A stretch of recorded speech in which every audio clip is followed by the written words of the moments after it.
Chapter 1. The start of it all. I used to think that murderers were born murderers, but now I know differently. Now I know they can be made. In my case, it was shock that did it. 4 brutal words that changed my life forever. And who spoke those words? You. Congratulations. You created a murderer. But even though I've killed 3 people, I'm not to blame. You are. Because you betrayed me. And the sad thing is, there's still a part of me that can't believe you did it. Still a part of me that loves you. But don't worry, I'll deal with that. I won't allow a little emotion like love to stop me from killing you. But until then, I'm hoping it will make me feel just a little bit better to write this whole story of sorrow and revenge down. I've got to do something to stop myself from going crazy. The day you dropped those first seeds of murder into my heart was a hot summer Sunday afternoon in mid-August. August 21st, to be precise. Charlotte and Rebecca had escaped from the heat and were indoors in front of the TV, quarrelling about what program to watch. No, I didn't hear them quarrelling, but when don't your daughters quarrel? Anyway, they weren't around. Even the puppy was asleep, lying unconscious on the concrete after a morning of chasing flies. And as for our neighbours, they were all relaxing with the newspapers after their Sunday lunches, content in the knowledge that their gardens were tidy and their cars were shiny and clean. And you and I. We were lying on a blanket together in the garden, side by side in each other's arms beneath my favourite trees, the tall grey poplar trees that mark the boundary of the garden. I loved them for their changing colours, but most of all, for their music. They sang and they whispered to us that afternoon, just as they had sung and whispered to us on many other afternoons since I had moved to live in your house. It's still all so clear in my mind, like a scene from a film. I remember you had your eyes closed and a mixture of shadows and sunshine was painting your face. Your handsome face. Dark, light, dark, light. Shadows, sunshine, shadows, sunshine. Dappled shade, you called it. Dappled shade was your favourite place to be. If we ever had a picnic, you'd say, let's sit in the dappled shade. And if we went camping, that's where we put the tent, in the dappled shade. I prefer full sunshine, I must admit, but I never told you that, because what good was sunshine on my own? You and the dappled shade were 1,000,000 times better to me than full sunshine on my own. You. My man. My property. Mine. I was completely confident of my status as your lifelong partner, lying there beneath the grey poplars. I had no doubt at all that we would be together forever. That we would be walking hand in hand by the sea together after our hair had turned white and your daughters were busy with their own lives. You and me together forever, right up until one of us died. Pathetic, really, especially as you killed me with your words right there in the garden on August 21st. And the worst of it was there was no warning at all. Nothing to prepare me for those 4 little words of destruction. One moment I was lying sleepily next to you under the trees watching the stripes of sunshine painting your face, and the next moment I heard you give a strange, nervous cough. "Carla," you said, and something about your voice made me feel instantly afraid. I remember turning my body towards you and holding my hand to keep the sun out of my eyes. "What's wrong, darling?" I must have said. or something very similar. Poor innocent creature. I thought you were ill or something. I was worried about you. Tell me, what's wrong, Mark, please? Well, you told me. You certainly did. You looked at me with your beautiful dark eyes and you said, I'm sorry, Carla. I'm so sorry. There's no easy way to say this, so I'll just come right out and say it. I've met somebody else. I've been busy in the last 12 months. I've changed my hairstyle, moved to a new city and started a new job, had a string of affairs. Some of the sex was even quite good. I think I was a bit crazy for 6 months or so. I certainly didn't care very much what happened to me or what I did. So I did pretty much whatever I wanted. Anything I thought might limit the pain. And sometimes it even worked for a short time. Then one rainy morning I woke up next to some man I'd met in a nightclub the previous evening, and I couldn't even remember his name. There was an empty bottle of vodka on the bedside table, and my headache was so bad I knew I was responsible for drinking at least half of it. I went to the bathroom, and when I looked at my reflection in the mirror, I didn't like what I saw. My face was as white as a ghost's, and there were black circles beneath my eyes. I looked wild and out of control. And, worst of all, I knew that all the time I was suffering, you were with another woman. I doubted whether you even thought about me, any more at all. Suddenly, as I stood there looking at my reflection in the bathroom mirror, the injustice of everything hit me right in the stomach like a hard punch. I had loved you with all my heart, and in return you had stamped me into the dust. After I'd thrown the stranger out of my bed and out of my flat, I stood under the shower with the water mixing with my tears until the water ran cold. Then, as I dried my shivering body, I decided that enough was enough. I couldn't go on like this. I had to do something to make me feel better, and drinking vodka and spending time with anonymous men clearly wasn't working. A few weeks earlier, I'd seen an advert in the newspaper for a special course for people who have experienced a broken relationship. It was a restart course. I dialed the number in the advert, and 2 weeks later I was sitting in a classroom for the first session. And that's where I met Diane, Gemma, and Kathy. Let me tell you, they're worth at least 100 of you, and for the moment they're my family. Or the only family that counts. Let me introduce them.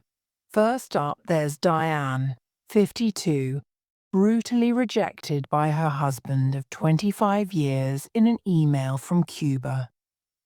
Then there's Kathy, 32, abandoned by her husband after several years of depression. Next, there's Gemma, 45, who made her escape from a 20-year marriage to a man who cruelly abused her.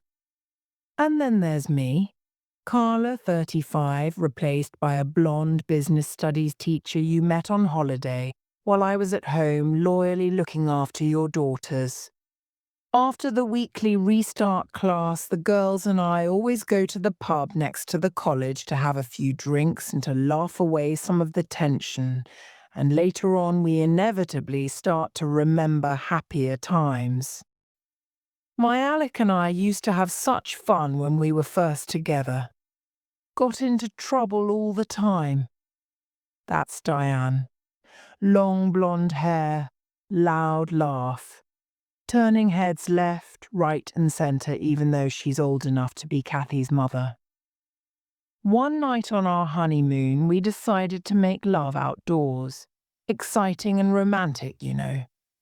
Anyway, We'd just taken our clothes off when a group of elderly walkers came round the corner. I don't know who was more embarrassed, them or us. Diane tried to kill herself earlier this year with a combination of alcohol and headache pills. Fortunately, she was discovered before it was too late, but she was seriously ill for some time. And Alec, the father of their 3 daughters, didn't even bother to get up from beneath his Cuban beauty to find out how she was. Diane, Gemma, and Kathy. I've hardly known them any time at all, but somehow I feel I've known them forever. If a life can be so completely changed in the space it takes someone to say 4 short words, then the whole idea of time means nothing anyway. He sent me another charming email from Havana today, Diane continues. He's disputing my solicitor's claim that I should receive half his pension. The horrible man, Gemma exclaims, and then she goes on to tell us about a story she read in the newspaper that day about a woman who took revenge on her cheating husband. His hobby was collecting valuable wine, she told us. Gemma's really pretty, and she's gradually becoming more confident now she's got rid of her horrible husband. Anyway, his wife was so angry with him, she went right round their village leaving bottles of his wine outside people's houses. We all laughed, me especially.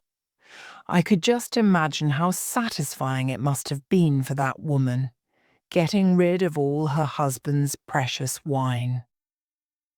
So, a little later on in the evening, when Kathy told us all she was thinking of going away on holiday, Gemma's story and the idea of a holiday connected in my mind. Revenge. Holiday. After the way you'd treated me, I deserved a holiday. And why not go to Cuba? It was a country you'd always wanted to visit.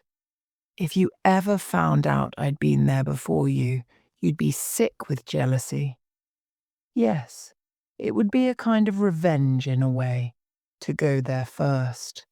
Not as extreme as the wine story, of course, but it would be a start. Yes, I could view it as a first step, a practice for some sort of serious revenge. I could spend my time in Cuba planning what to do to you. Or perhaps better still, I could practice first on someone else. So, I turned towards Diane and said casually, I'm going on holiday to Cuba next month. Do you want me to pay your husband a visit? Chapter 2. Whispers and echoes as I experienced Havana through your eyes. No, that doesn't express it properly. It wasn't an intellectual thing at all. I didn't think Mark would have liked this or Mark would have done that. It was more as if I became you, as if your spirit possessed me in some strange way, making me respond to my surroundings the way you would. The dilapidated Havana streets are alive with shady characters, especially Old Havana, or Habana Vieja, as it's called in Spanish.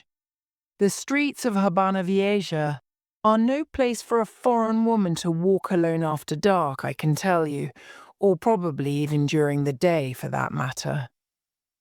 But the very first night I was in Havana, I left the normal tourist routes far behind and wandered past the near-ruined houses along dark streets, and I wasn't afraid. I walked tall with my shoulders back, all my senses working overtime as they absorbed the unique mixture of sights and sounds that is a real Havana night. Tourists mostly experience a Cuba with its Sunday best clothes on. A poor but cheerful country where everybody smiles constantly and tries their very best to please you. In a country where a tour guide earns more than a doctor, I suppose this isn't very surprising. Certainly behind every smiled welcome there's a hunger. They want your money, but they're very polite about it. It's not the same as when we went on holiday to India and we had crowds of beggars running after us. No, Cuban people are prepared to be nice to you in order to get their hands on your dollars. It's only when you examine those smiles a little more closely that you begin to see how false they are. Really, they're jealous of you, with your expensive watch, designer sunglasses, and above all, your passport and freedom to travel. In a country where the supermarket shelves are often almost empty, a tourist is like a precious jewel in a pile of dusty stones. The real Havana is a city of whispers and echoes. You'd love it, you really would. Lovers kiss in dark passages, while music drifts in the humid winds. Paint peels from the front of once grand buildings, and men sit in doorways smoking cigars and drinking rum. And of course, there are all the wonderful old cars left over from the days when Hollywood stars visited the city in the 1950s before the revolution. Cadillac cars sail along the streets, curiosities from another time, polluting the atmosphere as they go. Money that could be spent on clothes or food is spent on cars by people with nowhere to go and nothing to do. Havana is a city populated by people waiting for something to happen. And, as I walked along the dark streets of Habana Vieja, carrying the spirit of you inside me, many of the people sitting in doorways decided that I might be what they were waiting for. An opportunity. They used the traditional Cuban way to attract my attention, by making a sound that isn't quite a whistle or a shout, but a strange hiss, like a water bird on a lake. And some of the younger men found the energy to get up from their steps to follow me, bringing the smell of cigars and rum along with them. "Hey, señorita, where are you going? Señorita, you are very beautiful."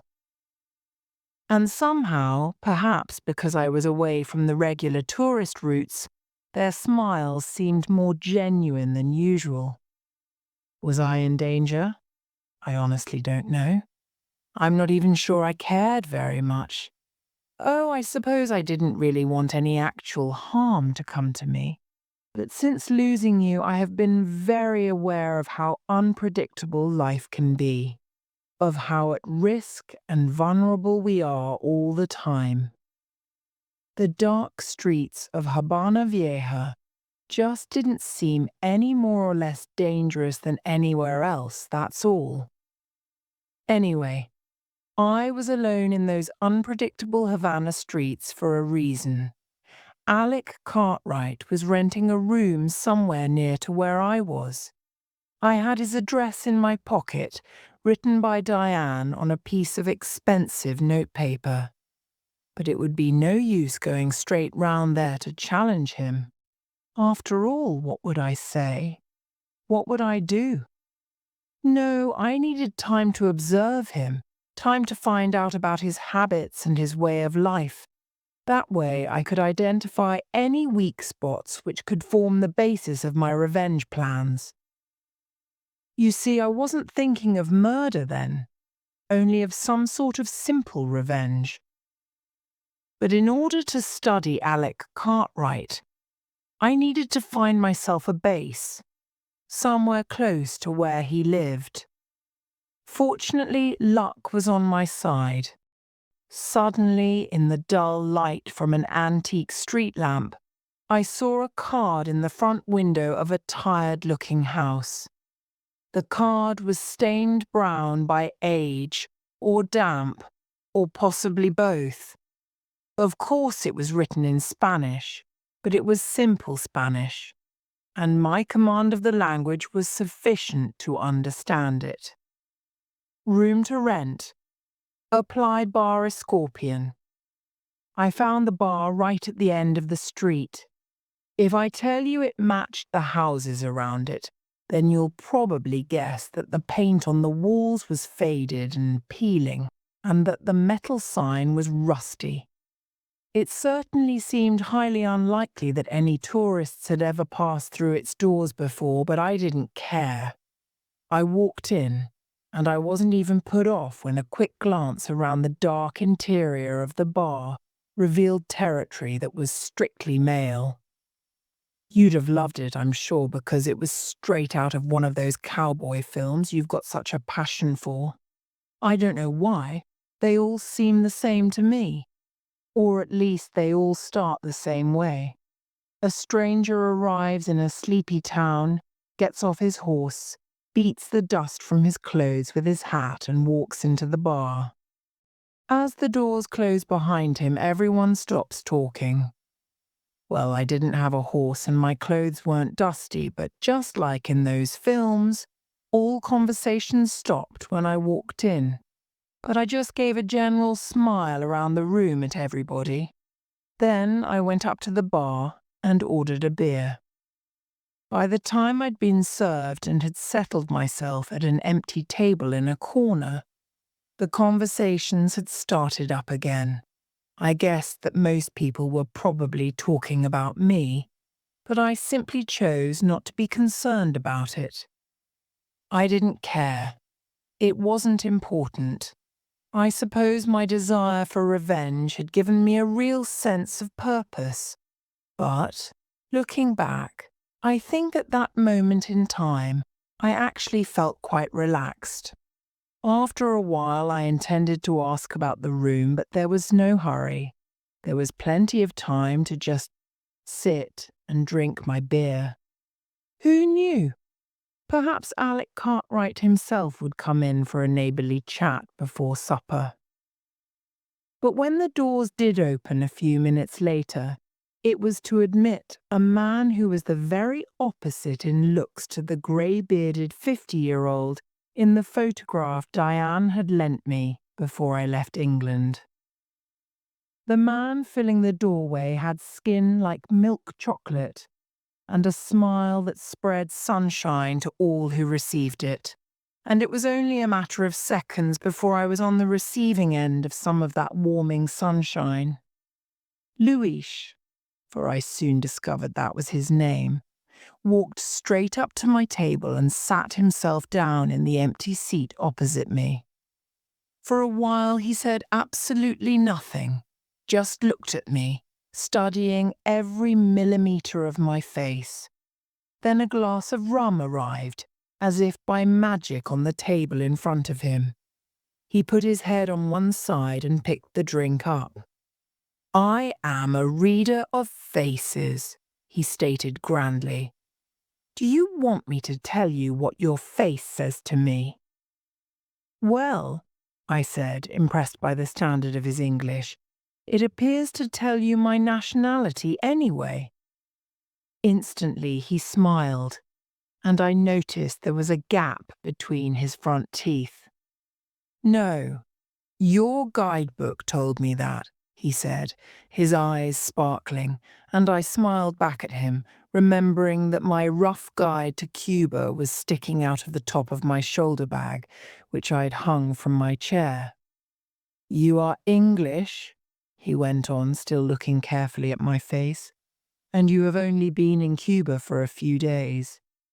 "Because I haven't got a suntan, right?" I guessed, and once again that gap-toothed smile shone out at me. "Yes," he agreed, "because your skin is still pale." By now I was enjoying myself. I'd almost forgotten about Alec Cartwright and the true reason I was here. "Tell me something a little less obvious," I encouraged him, but immediately regretted it when his face grew more thoughtful. "You're looking for something or someone," he said slowly, and suddenly it wasn't a game any longer. "It's very important that you find him," he said. "A person's life depends on it." The room seemed suddenly cold despite the humid air drifting in through the open windows, and I shivered. avoiding his eyes. Of course, he noticed my tension. "Am I right?" he asked casually, and I remember how exposed I felt. My new confidence had abandoned me. But with a huge effort, I managed to keep my feelings from my face, or at least I think I did. "There's an element of truth in that statement," I said. But if I'd hoped to confuse Luis by using long words, then I was quickly disappointed. His command of the English language was astonishingly good. "Why don't you tell me all about it?" he suggested. Of course I wasn't about to betray my plans to a total stranger, even one as attractive and friendly as Luis.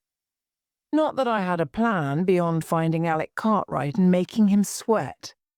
You see, even then I didn't know just what I was capable of. I suspected I was capable of blackmail and of inflicting emotional pain, perhaps even severe emotional pain.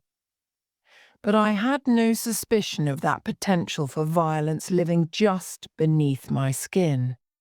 A potential that was swelling and increasing every second, like undiscovered cancer cells.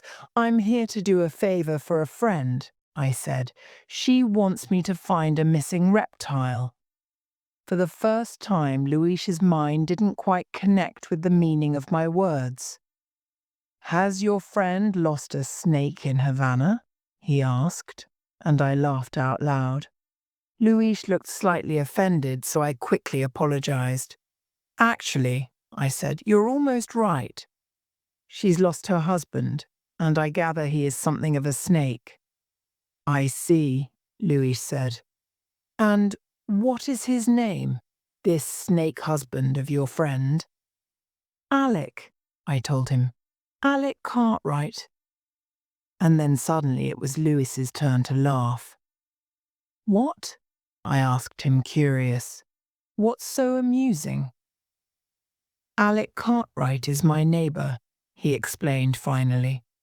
And that's when I came to the conclusion that fate must be on my side. It wasn't coincidence that had brought me into this bar at the same time as Alec Cartwright's neighbor. It was fate. Someone somewhere intended me to get my revenge. It was almost as if I was an actress in a play, speaking the lines of a writer's plot. The situation was out of my control, and every bit as inevitable as night following day. Chapter 3. Mr. Mouthwash.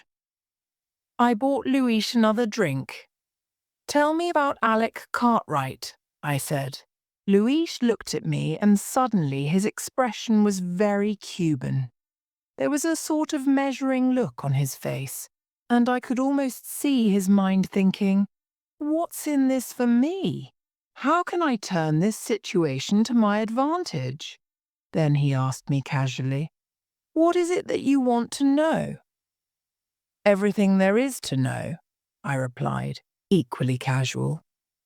Luis pulled an expressive face. "Alec Cartwright is fat, and his clothes are too small," he said, his voice full of disgust.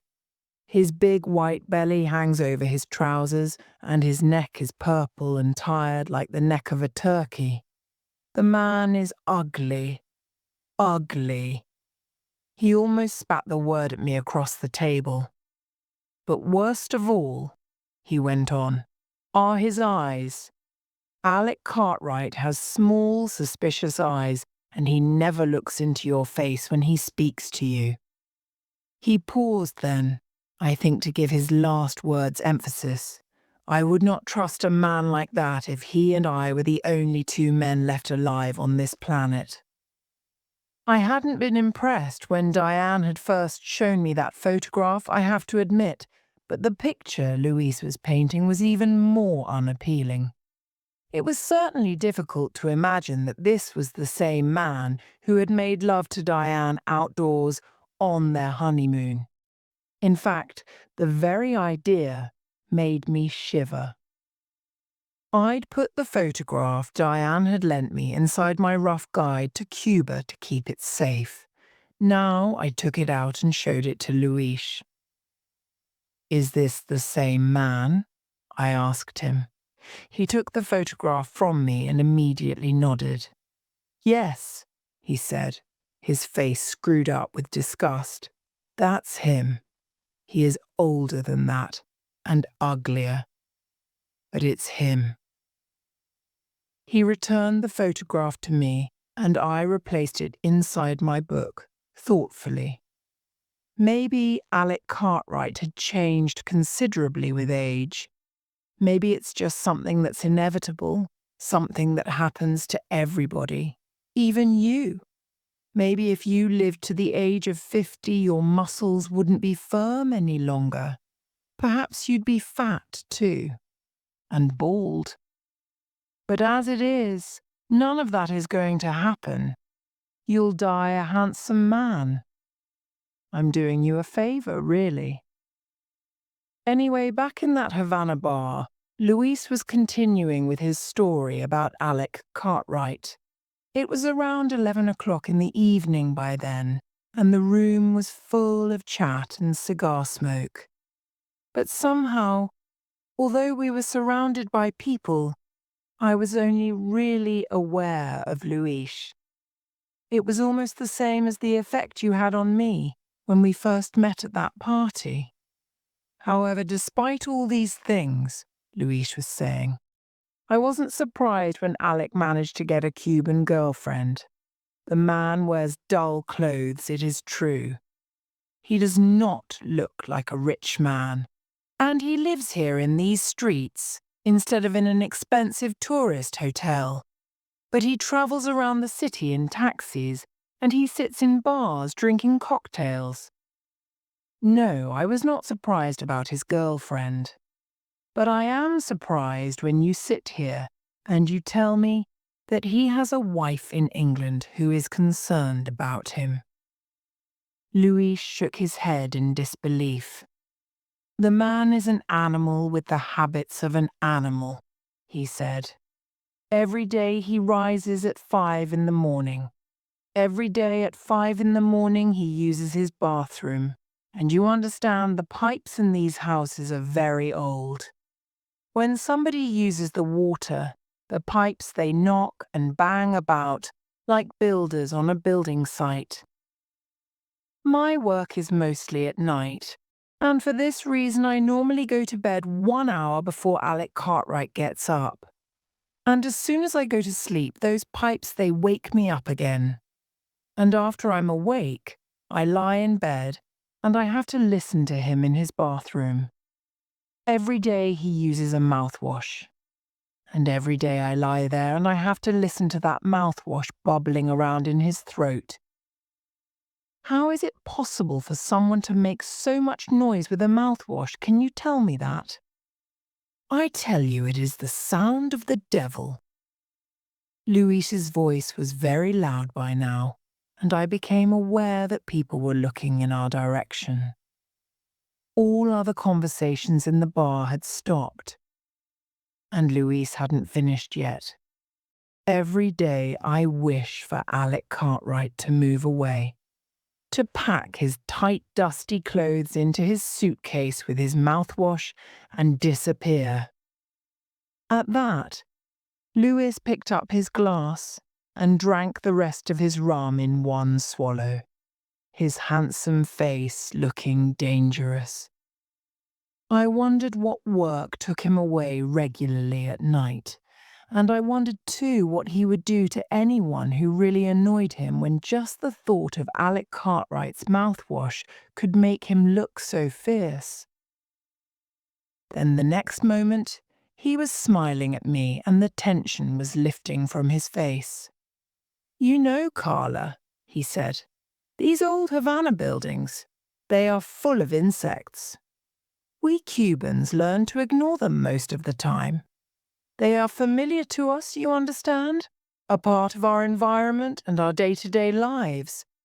But some insects, they are too unpleasant to ignore.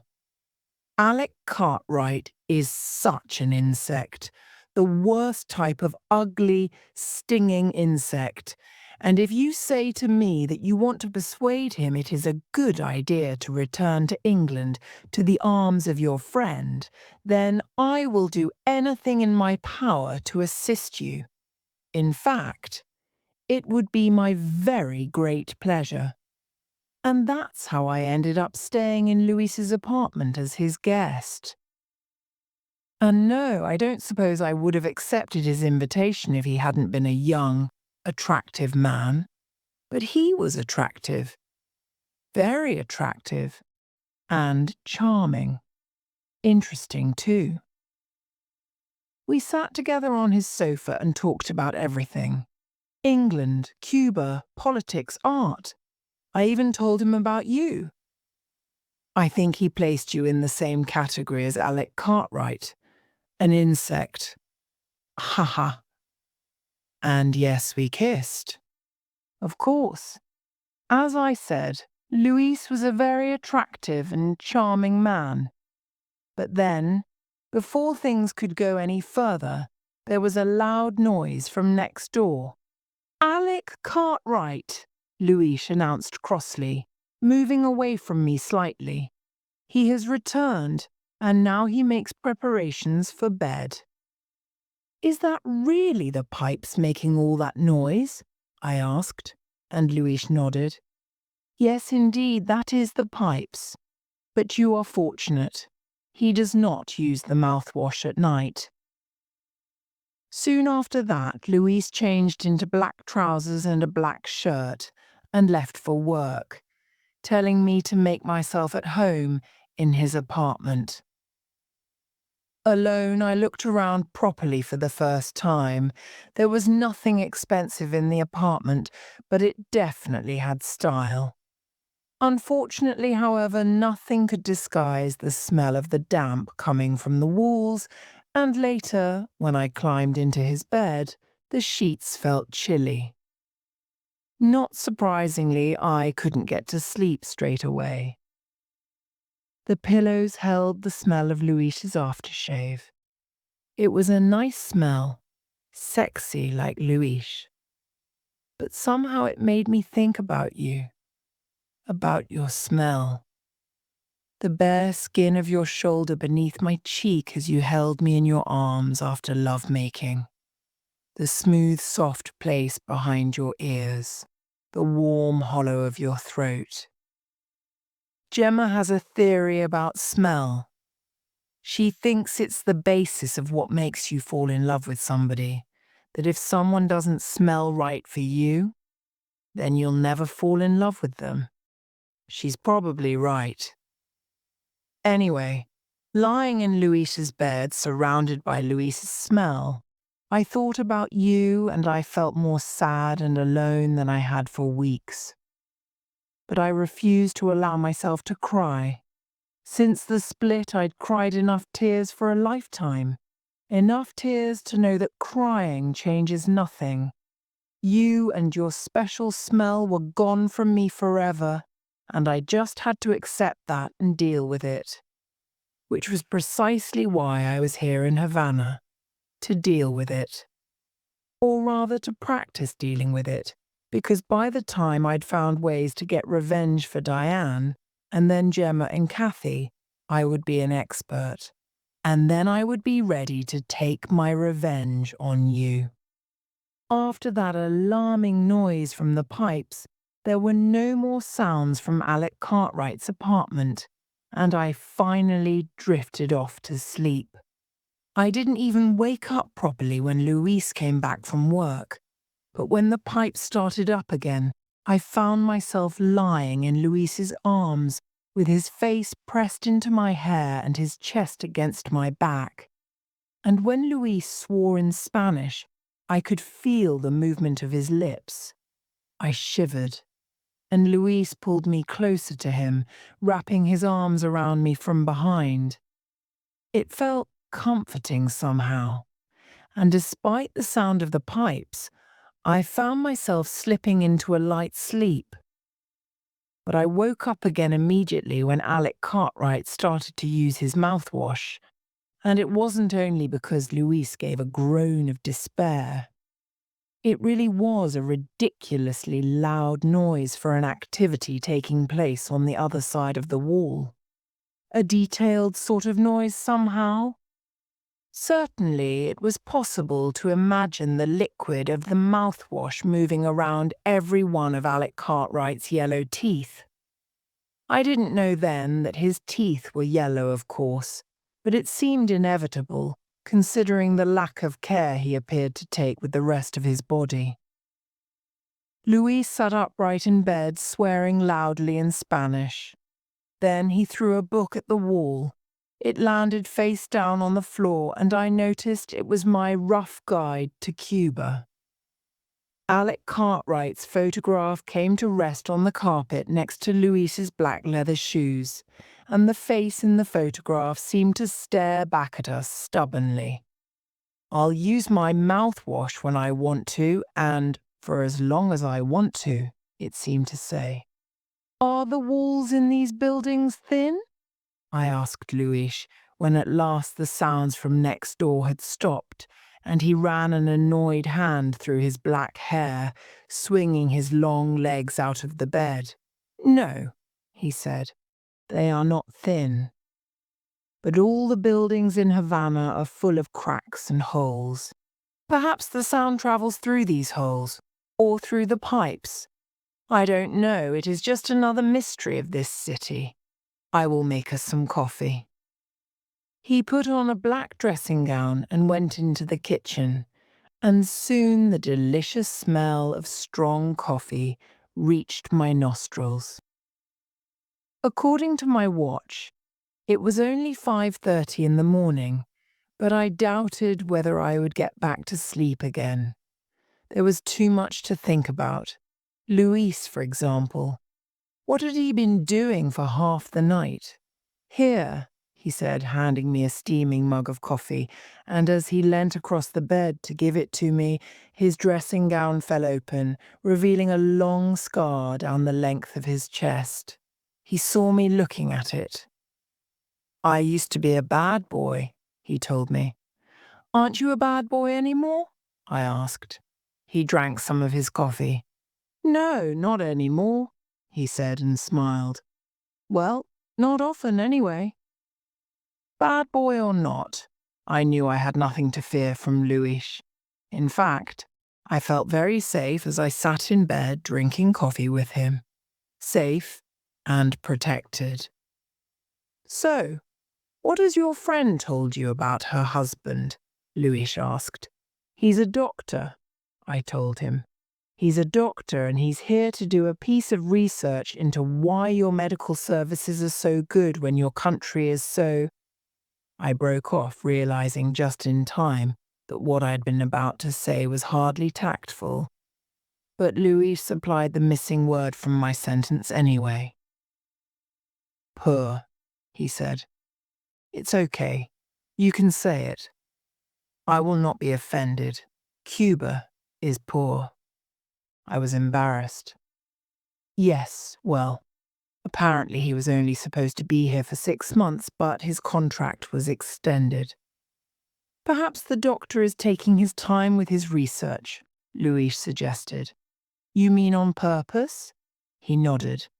Of course, Gina is a very beautiful girl. He gestured with his hands to draw the outline of a woman in the air. Gina, that's his girlfriend? Yes. She is 23 years old. A nurse at the hospital. She had a Cuban boyfriend until Mr. Mouthwash arrived. Mr. Mouthwash? That's funny. I started to laugh, and when Luis laughed too, I found myself thinking what a nice laugh he had. Deep and dark. Extremely sexy. Yours was always a bit boyish for my taste, really. A silly schoolboy laugh, though I loved it, of course, because it was yours, a part of you. But it didn't make my knees go weak. You only had to look into my eyes to make me melt, but I can't remember your laugh ever making me tremble with desire. Luis's laugh came from deep inside his chest. and somehow I found myself reaching out to stroke that chest as it moved, my fingers drawing a line down the length of his scar and across his muscles. And suddenly he wasn't laughing anymore, and when I looked up into his face, he was looking down at me seriously. Then he bent to kiss me, and desire swept through my body like a tide. And I doubt whether either of us would have heard if Alec Cartwright had decided to use his mouthwash again. Chapter 4. Playing Detective. By 9 o'clock that morning, I was sitting on a bench outside a park close to the medical building, where Alec Cartwright was based. It was still slightly too early for the tourists to have found their way out of their hotels, so no Cubans had asked me whether I wanted a taxi, a guide, a ticket for La Tropicana, or a date for that night. I had a date anyway. The key to Luis's apartment was secure in the back pocket of my shorts, and he had promised me dinner that evening. And before that, we were meeting for coffee at 11 o'clock this morning. Luis had gone back to sleep after we'd made these arrangements, and that's where I'd left him, lying peacefully in bed, unaware of the shouts of the children on their way to school beneath his apartment window.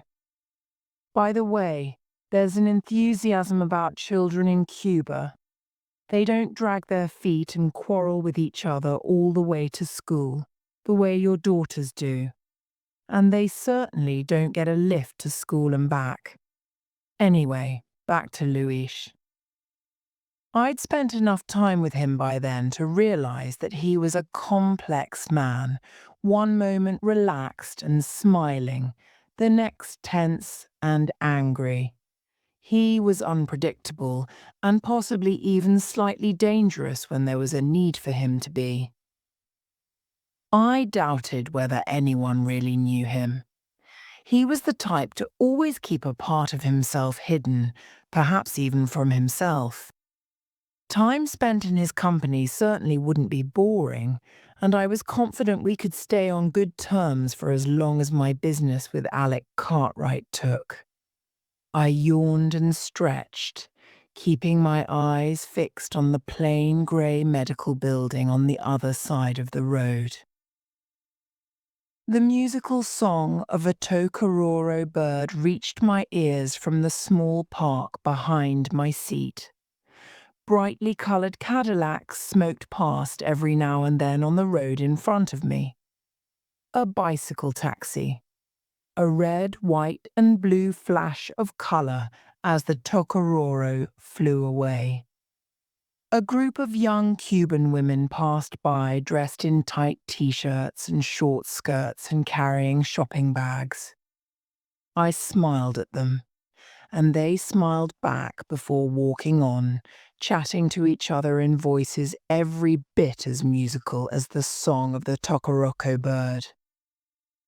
I stretched and yawned, the smile still on my face. My body felt tired after the previous night's activities, but it was a pleasant sort of tiredness, and even though I'd hardly had any sleep, my mind was alert.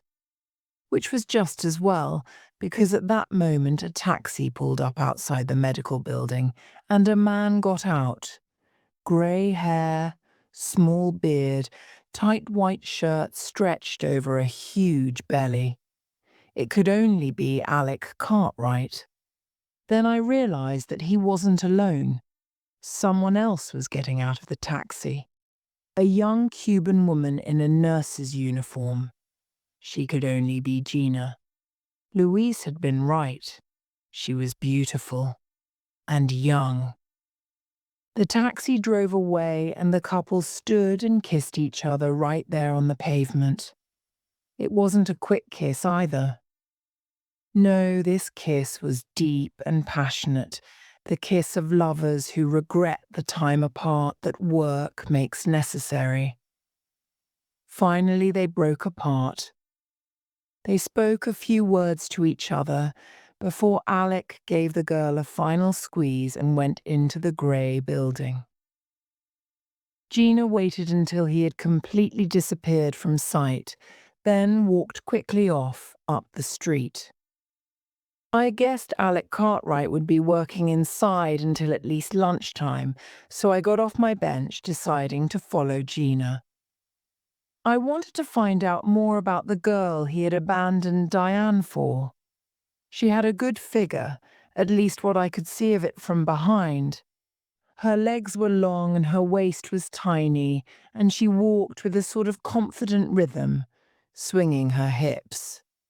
I could imagine her being an excellent dancer, and I wondered if Alec Cartwright ever took her dancing.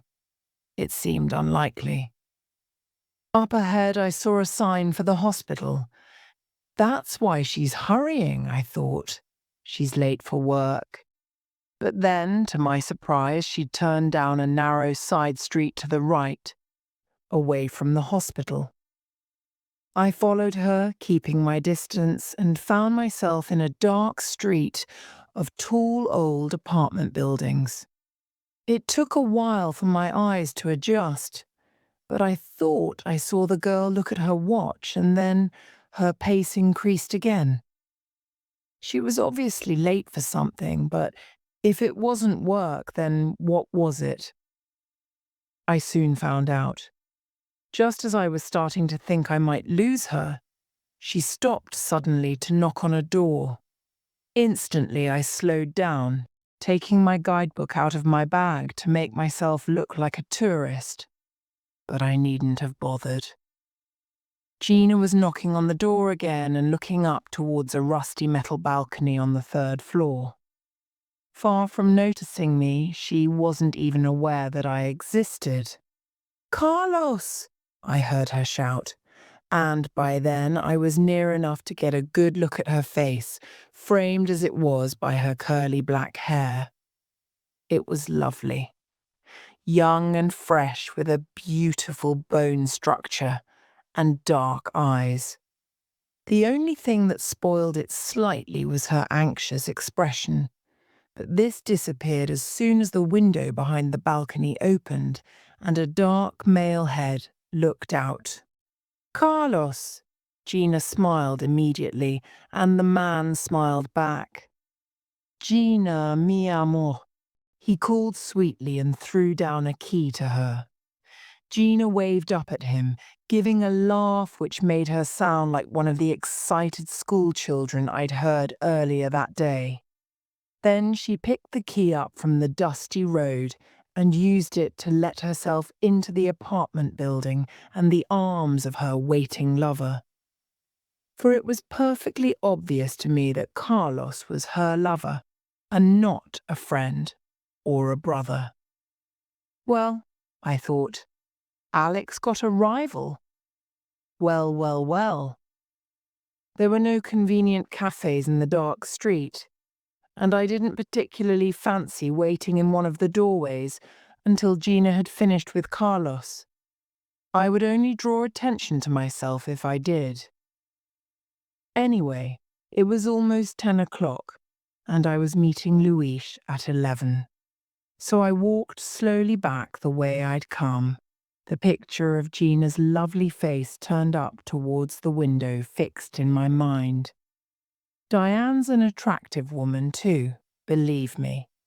She takes very good care of her appearance, visiting the beauty salon every week, and she always wears expensive, stylish clothes. You'd definitely approve of her taste in clothes. You'd like her sense of humor too, and her intelligence. But if you had to choose between a 52-year-old woman or a beautiful 26-year-old, you'd do exactly what Alec had done and choose the 26-year-old, wouldn't you? Of course you would. I know you would. My replacement was 10 years younger than me after all. As I walked back the way I had come, I thought how unfair it was. I knew that Diane had supported, loved, and encouraged Alec for all of their married lives, and she had given birth to their daughters. the only crime she had committed was to obtain a few age lines on her well-cared-for face. Lines that reminded Alec Cartwright that he wasn't young man any longer each time he looked at them. I wondered whether Alec's conscience ever bothered him, whether he ever thought of Diane as he was making love to Gina. If there was a corner of his mind that regretted how much he had hurt her. Is there a corner of your mind that regrets how much you hurt me? How much you used me? Probably not. I think you're probably just like Alec Cartwright. I think you've conveniently forgotten just how good I was to you. A bus went past in a cloud of polluting black smoke, and I looked at my watch.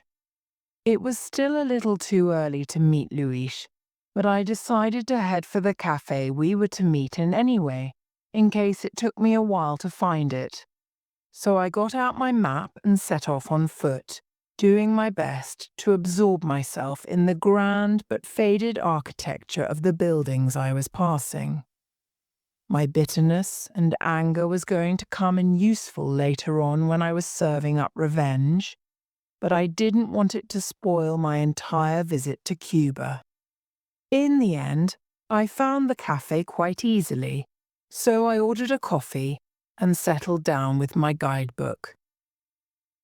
The book fell open at an article about Santeria, one of the religions practiced in Cuba.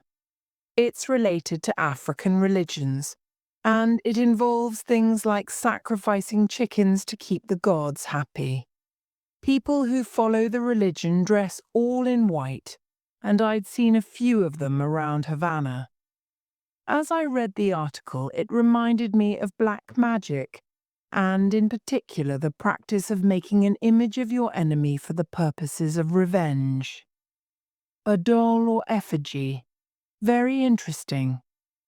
Sitting at a table by the window with the Havana sunshine shining in on me, I smiled to myself as I imagined making an effigy of Alec Cartwright and sticking needles into it.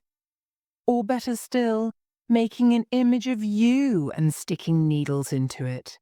It was exactly what you deserved, and I imagined you jumping about with sudden mysterious pains as I put the needles into the effigy. I was so absorbed in my reading and my pleasant fantasies, I would probably have missed Luis if he'd walked up to the cafe. However, Luis didn't walk. He drove up to the cafe, and not in some rusty old Russian car bearing the scars of numerous crashes either. No, of course not. Luis drove up in the most beautiful red Cadillac I'd seen since arriving in Havana. It had an open top and perfect paintwork, and Luis drove it with just one hand on the steering wheel. In the other hand, he held a cigar, which he waved at me to say hello. Everyone looked at him. The tourists, of course, 6 of them, surrounded his car to have their photographs taken almost as soon as he'd parked. But the ordinary Cubans looked too at him and his car. Luis had such style, and he looked extremely good as he pushed open the doors of the cafe and walked towards me, a big smile on his face. I can't deny I felt a sense of pride that this was the man who'd held me in his arms in his bed that morning. The man who, hopefully, would be doing the same thing again later on. "Querida," he said in his deep voice, bending to kiss me on both cheeks. "Tell me about your morning. What have you discovered so far about our Mr. Mouthwash?" "Enough to make him very miserable indeed," I said, smiling up into his handsome face. "Enough to blackmail girlfriend and to destroy his dreams of happy ever after forever. Quite a victory for one morning, don't you think?" Chapter 5. Cadillac cruising. Luis ordered coffee for himself, and a refill for me. And then he sat and listened to my account of that morning's activities. He didn't seem as impressed as I'd expected him to be. In fact, by the time I'd finished, he wasn't looking very happy at all. "What is it, Luis?" I asked him, puzzled. "What's wrong?" Luis stirred several spoonfuls of sugar into his coffee, then sighed, looking at me thoughtfully. "I know that it is hard for you to imagine what it is like for Cubans," he said. "Cuba is our country, and we are proud to be Cuban. But at the same time, we have no real hope for ourselves, no ambition. What is there to have ambition for? We are poor, and we will be poor always. It is inevitable. A fact of our lives, the way the sun coming up in the morning, is a fact of our lives. Tourists, they come here to experience our country, but they leave without ever knowing what it is to be Cuban." "You don't want me to blackmail Gina, do you?" I guessed, and Luis shook his head. "No, querida," he said. "You are right. I do not." He sighed and took my hand in both of his. Then he looked deep into my eyes, willing me to understand. "You see, it is probably true that Gina is, how do you say it? Exploiting. Yes, that is it. Gina is exploiting Alec Cartwright. Perhaps that is cruel, but I don't think so. Because he is exploiting her too, is he not? She is a victim too. No, the real cruelty in this case is to her man, to Carlos.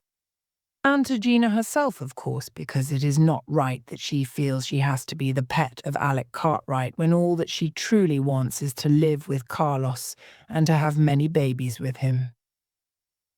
By now, passion and strength of feeling had increased the volume of Luis's voice, and he was waving his hands in the air to emphasize his point. "Do you think that Gina is happy lying in that old man's arms?" he asked. "Do you think she smiles with affection as she lies in his bed and listens to him using his mouthwash? No, she does not. But I tell you, her mother will be happy about it." He nodded when I looked doubtful. "It is true, querida. Yes, I can assure you of this. Gina's mother will be delighted that her daughter has the chance to have money and a good life, the chance to escape." Luis shook his head at the injustice of it, then looked at me appealingly. "No, Carla," he urged me. "Do not blackmail Gina. Save her instead. Remove the man who stands in the way of her happiness with Carlos. Remove Alec Cartwright from her life. Remove Alec Cartwright from her life." Was that the moment, I wonder? The moment when my thoughts of revenge turned into thoughts of murder? I don't know. I wasn't aware of it at the time, but looking back, I realize now that there was a finality about the way Luis spoke that word. Remove. "All right," I told him. "I won't blackmail Gina. I didn't really want to anyway. She looks like a nice person." "She is a nice person," Luis declared with authority, and I looked at him surprised. "Do you know her personally then?" I asked, and he smiled. "Of course," he said. "I know many, many people in Havana. And later today I will take you to meet Gina. We will have a little conversation with her about Alec Cartwright.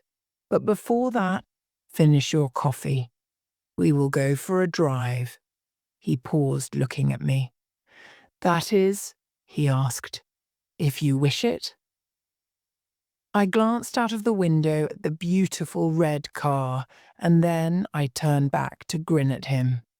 "Yes, please," I said, and Luis laughed. "Come on then," he said, standing up. "Let's go." The Cadillac was superb, so were the views, and so was Luis's company. I hadn't had so much fun for ages. I honestly don't think I thought about you once for 2 whole hours. Luis and I laughed together the whole time, and we waved and called out to people when they stopped to admire the car.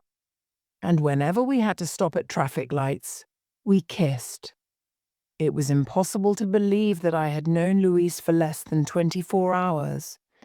But then something happened to remind me that I didn't really know him at all.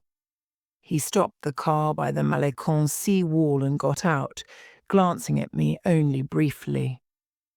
"Wait here for me, please, querida," he said. "I have a little business to attend to." So I sat obediently in the Cadillac and watched Luis as he approached a group of men sitting on the wall. I wasn't close enough to see their expressions, but I was close enough to get the impression that they respected Luis. No, perhaps it was even more than that. Perhaps it was more that he dominated them. They smiled at him, and he shook hands with all of them, but somehow he seemed to be more powerful than any of them, almost as if he was their boss or something.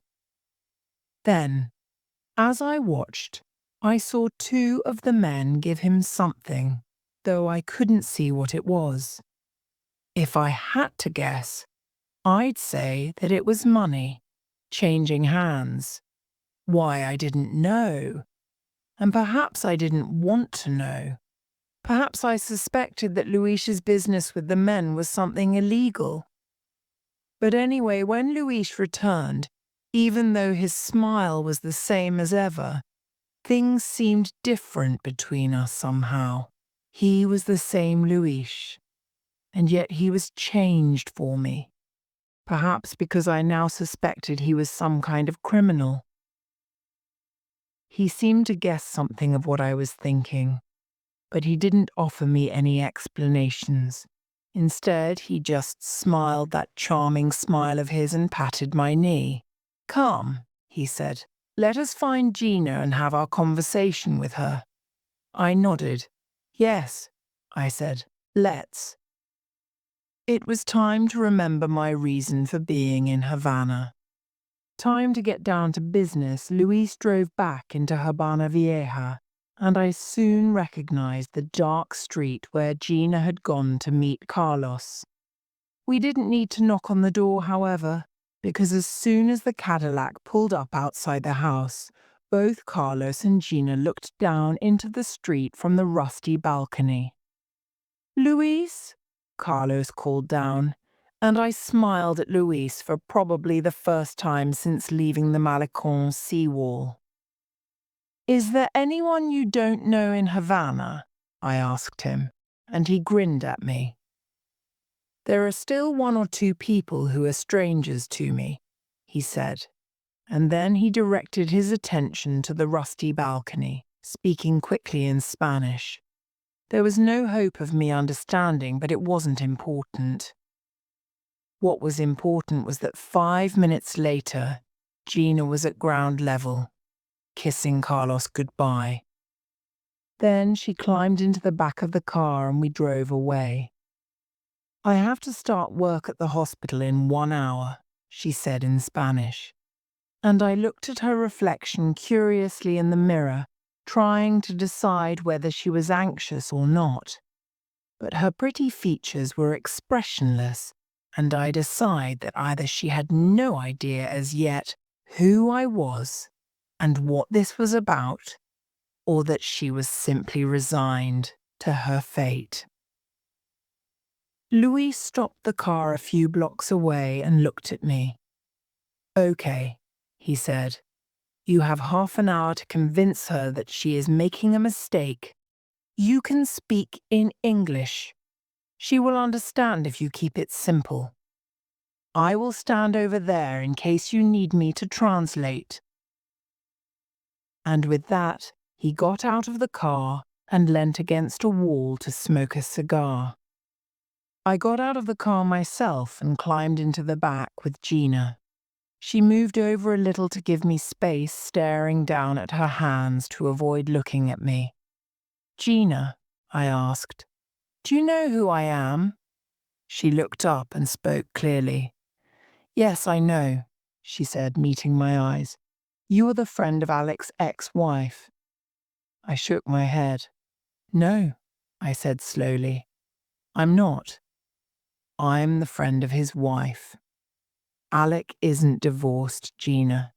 He's still married." Chapter 6. Delivery Girl. I could tell it was a shock for Gina to discover that Alec was still married. And maybe it was cruel of me, but I'm afraid I didn't give her the chance to recover before I continued. "Alec is married to a woman who really loves him," I told her. "They have 3 children, 3 daughters, and Alec's very close to them. Very close. He would never do anything to hurt them. He loves his wife too, I know he does. He isn't going to leave her." Gina wasn't looking at me. She was pulling at the material of her uniform with the fingers of one hand, her beautiful face looking miserable. I sighed. "Look, I know Alex probably made you lots of promises, Gina," I went on. "But according to Diane, you're not the first girl he's lied to like this. He does it all the time. I think he just loves the excitement of being with someone new, especially someone young and pretty like you. But it never lasts. He always ends up going back to Diane because deep down he really loves and needs her. In any case," I told her, "even if you do eventually manage to marry Alec, he'll soon get tired of you. That's what Englishmen are like. They only stay with a woman for a few years, and then they look for somebody else. And when that happens, you'll be trapped on your own in a cold, wet country with no friends or family and no money to come back home to Cuba. You'll die a lonely old lad dreaming about Carlos as you shiver by the fire." There were tears in Gina's eyes, but I couldn't really feel guilty because there was more than an element of truth in what I had told her. Besides, I did my best to make it up to her. As she sat there weeping at the very unattractive prospect I'd described, I reached into my pocket for the money I'd withdrawn from the bank earlier that day. $500. A lot of money for a girl like Gina. "Here," I said, holding it out to her. "Take this. It's for you and Carlos. I know my friend would want you to have it. Forget all about Alec Cartwright and marry Carlos. You deserve a better life than the life Alec's offering you, Gina. You deserve to be happy." I meant it. She did deserve to be happy. Slowly she nodded and wiped her face with the back of her hands. Then she reached out and took the money, putting it away carefully in the front pocket of her dress. "Okay," she promised at last. "I will never see Alec again. It is finished."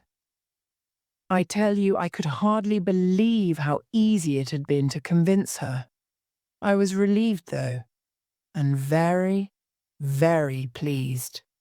And when Louise stepped forward to suggest that Gina write a quick note to Alec telling him it was over, I agreed enthusiastically, imagining how fantastic it would feel to give the letter to him. When I watched Alec reading Gina's words and saw the heartbreak in his face, I would have done my duty towards Diane. My revenge, as far as Alec Cartwright was concerned, would be complete, or at least that's what I thought then. We drove Gina to the hospital, and as I watched her going in through the main entrance, I wondered, just for a moment, what she was thinking and feeling now she knew she was likely to stay in Cuba for the rest of her life. I was only human after all, and I did have some sympathy for her situation. You have done her a favor, querida, Luis assured me, turning the Cadillac around and setting off in the direction of his apartment. And now you must do me a favor too. I looked at him quickly, and something in my expression made him laugh. Do not worry, querida, he said. I only ask that you present the letter to Alec Cartwright as soon as possible so that he hurries back to England with his mouthwash at the earliest opportunity. I expect the relief showed in my face because Luis laughed again. Did you think I was going to ask you to murder someone for me, my Carla? He joked, his eyes sparkling. And when I laughed too, the rest of the tension between us disappeared. I think you're a man who's full of surprises, I told him. And this belief proved true almost as soon as we got back to the apartment, when Luis took me to see his garden at the back of the apartment building. Luis, it's beautiful, I said, admiring the flower borders and the pots. The garden was small but very attractive, with an area for tools and garden equipment and 2 comfortable garden seats, as well as all the flowers. Did you do it all yourself? But of course, Luis said. Gardening is very relaxing for me. Yes, out here I have only the weeds to fight. And I have a good friend to help me to do that. He smiled, pointing in the direction of a small, innocent-looking bottle standing among the gardening equipment. My weed killer. It is very strong. Those weeds, they have not got a chance. I bent to smell some particularly beautiful red flowers. But, I said, apart from battles with the weeds, it's peaceful out here. Yes, he agreed. Mostly, unless a certain person chooses to use his bathroom while I am tending my flowers. He nodded in the direction of the low wall that separated his garden from its neighbour, then looked at me and smiled. However, let us not think of such unpleasant subjects. Please, sit in my garden and enjoy the flowers while I cook some dinner for us. I thanked him, taking him up on his invitation, and it wasn't long before the smell of cooking, combined with the scents and bright colours of his flowers, infected my senses until I felt almost drunk on it all. Cuba, I decided happily, was a very surprising, rich and exciting mixture, as unique and precious as a rare perfume. All around me, in other gardens and on balconies, families were catching up on the events of their day, and I listened to their musical Spanish voices, closing my eyes to drink in every last drop of atmosphere. Until suddenly, completely without warning, that atmosphere was brutally destroyed. Somebody very close by indeed began to cough in a particularly unpleasant way, a really heavy, thick cough. The cough of a smoker who thinks himself alone. I knew the cough belonged to Alec Cartwright. It had to. Apart from the fact that it was very close by, it was the kind of unself-conscious cough a loud mouthwash user would possess. My body instantly grew stiff with tension, and I was no longer aware of the family conversations around me or Luis's singing. I was suddenly too hot, my clothes wet through with sweat, and I think I knew vaguely that I was afraid, very afraid, though I didn't analyze why at the time. Looking back now, I suppose it was because I was about to meet the man I'd been thinking about ever since I'd arrived in Cuba, my first target for revenge. Suddenly the cough stopped, and I held my breath, listening. I wasn't sure whether Alec Cartwright was still in his bathroom or not. But then I was presented with clear evidence that he was. First, I heard the sound of a toilet, and then, a second or so afterwards, a window opened. And finally, that awful coughing started up again, even louder now with the window open, combining with my nervous stomach to make me feel sick. I tell you, I hardly dared to breathe, sitting there in Luis's garden, knowing that the man I'd travelled thousands of miles to find was actually standing in his bathroom, only a few meters away from me. And the strangest thing of all was that he didn't even know I was there.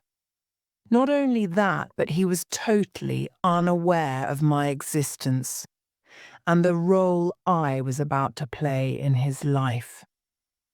I felt powerful, actually, I think, even though my legs were trembling. Alec Cartwright's fate was in my hands, and I took Gina's letter from my handbag and looked at it, imagining the effect it was going to have on him. Already in my mind, I could hear the sound of that cough being replaced by the sound of Alec Cartwright's grief. "Carla, what is it, querida? What is wrong? You are so very pale." Luis had come outside without me noticing, and I saw vaguely that he was holding 2 glasses of rum. I walked shakily over to him so that I could whisper into his ear. "Your neighbour's returned," I said against his skin. "I'm going to pay him a visit." Luis's eyes burned down into mine. "Be patient, querida," he urged me. "Very soon he will come out into his garden, and then we can both witness his reaction." I hesitated for just a second before nodding my agreement to this plan. There was a selfish part of me that wanted to keep the destruction of Alec Cartwright's happiness to myself. But Luis had helped me to get this far, so I wasn't in a position to refuse him this request. So I waited.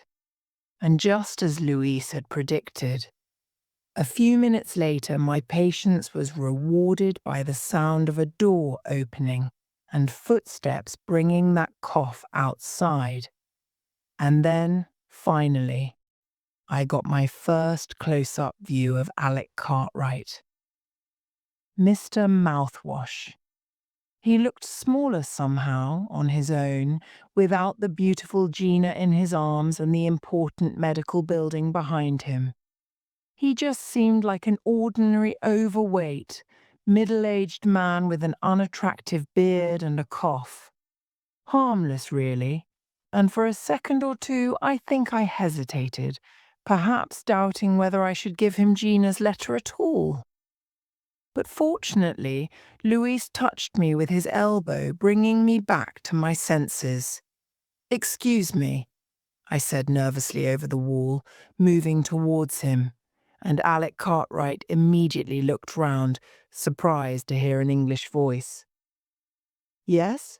he said, and something about his voice removed those last stupid doubts from my mind.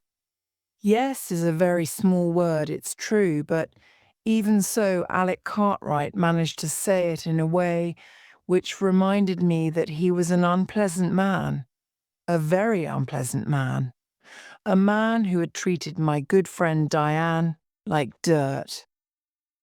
"I have something for you," I said, handing the letter to him over the wall. He took it without a word, certainly without thanking me, his face remaining expressionless as he tore the envelope open. And that's exactly the way his face remained as he read the letter.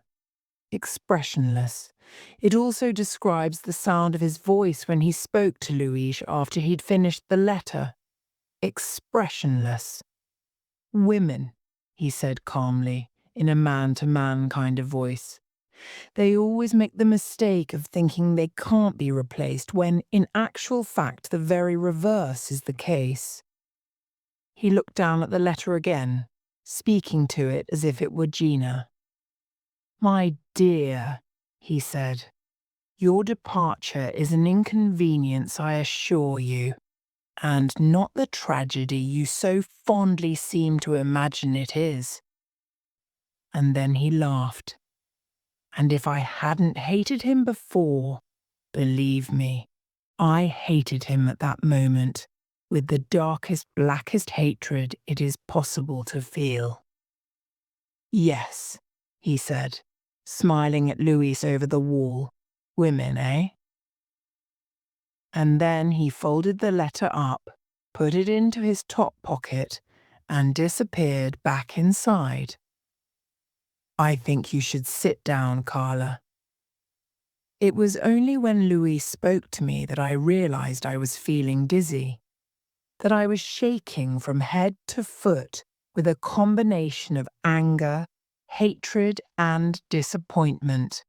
In fact, my feelings were so extreme, I was in severe danger of fainting. It was the blanket in the dappled shade all over again, you see. It was almost as if you were looking at me and saying those words again.